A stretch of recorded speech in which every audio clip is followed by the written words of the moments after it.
once again.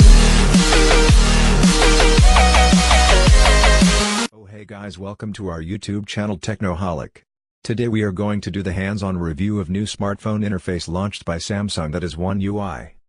It's been a long time since Samsung actually shipped a phone with TouchWiz. More recent software has gone by the unimaginative Samsung Experience moniker, but the company's heavy-handed changes in Android have kept the dirty word around as something of a software slur. Samsung has just announced a new interface design for its Android 9 Pie update that it's calling One UI, but if history is any indicator, you're still gonna call it TouchWiz.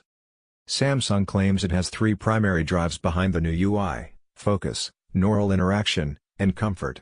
In essence, though, Samsung really means it's redesigning its UI to be easier to use one-handed, and it's giving it stock apps and UI night mode. While it's always good to see dark/night modes hit apps, the biggest change for One UI is that switch to middle and bottom navigation for easier one-handed use. Samsung is redesigning almost all its apps, from the SMS messaging app to the clock, to place interactive elements lower on the screen, while non-interactive content is placed higher, and, in iOS style, navigation/tabbed elements will now be placed at the bottom of the screen. The general aesthetic seems very Google-like, with rounded corners for everything from dialogues to icons, and a bigger focus on stark contrasts and color. Themes will even be offered in colors that match hardware colors, which is pretty slick.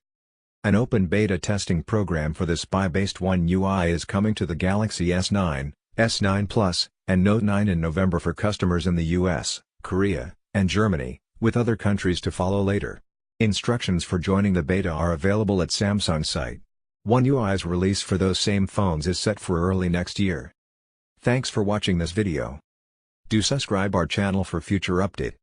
Thank you once again. Oh.